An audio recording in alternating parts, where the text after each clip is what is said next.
முதல் வினா, சைபர் குற்றங்களுக்கு அதிகமாக பயன்படுத்தப்படும் தளமாக உள்ளது எது? விடை வாட்ஸ்அப்.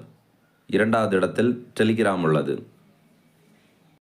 இரண்டாவது வினா, இந்திய நாட்டின் மிகப்பெரிய பயிர் காப்பீட்டு திட்டமாக திகழ்வது எது?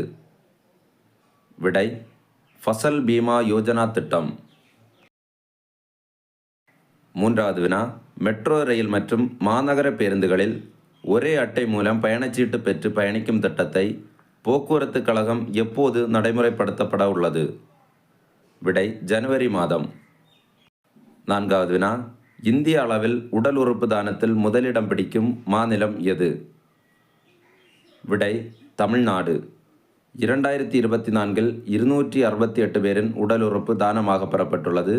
2023 178 பேரின் உடல் உறுப்பு தானமாக பெறப்பட்டுள்ளது. ஐந்தாவது வினா, மகாராஷ்டிரா மாநிலம் மும்பையில் ஜனவரி 15 அன்று கடற்படையுடன் இணைக்கப்படும் நீர்மூழ்கி கப்பல் எது? விடை வாக்சீர் நீர்மூழ்கி கப்பல். ஆறாவது வினா, இந்தியாவிற்குள் விமானங்களில் முதலில் இணைய சேவையை வழங்கிய நிறுவனம் எது? விடை ஏர் இந்தியா நிறுவனம். ஏழாவது வினா, ஜம்மு காஷ்மீர் மற்றும் டலாக்கின் 3000 ஆண்டுகால வரலாற்றை கூறும் நூலான Jammu Kashmir and Ladakh through the ages என்ற நூலை வெளியிட்டவர் யார்? விடை அமித்ஷா.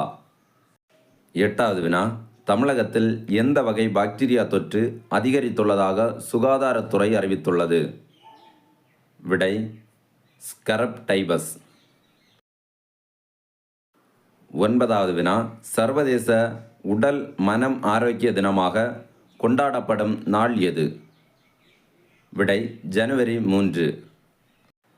பத்தாவது வினா, ஆசியாவிலேயே போக்குவரத்து நெரிசலில் முதலிடம் பிடிக்கும் நகரம் எது? விடை பெங்களூர். 11வது வினா, உலக ஃபிளிட்ஸ் சாம்பியன்ஷிப் தொடரில் வெண்கல பதக்கம் வென்றுள்ள தமிழக வீராங்கனை யார்? விடை ரமேஷ் பாபு வைசாலி. 12வது வினா, ஐசிசி அறிவித்துள்ள 2024 ஆண்டின் சிறந்த பந்துவீச்சாளருக்கான தரவரிசையில் முதலிடம் பிடித்துள்ள வீரர் யார்? விடை ஜஸ்பிரீத் பும்ரா. 13வது வினா, 2000 ரூபாய் நோட்டுகள் எத்தனை சதவீதம் வங்கிகளுக்கு திரும்பியதாக ஆர்பிஐ அறிவித்துள்ளது? விடை 98.12%. 14வது வினா, முகத்தை மறைக்கும் உடைக்கு தடை சட்டம் கொண்டு வந்துள்ள நாடு எது? அல்லது புர்கா தடை சட்டம்? விடை சுவிட்சர்லாந்து.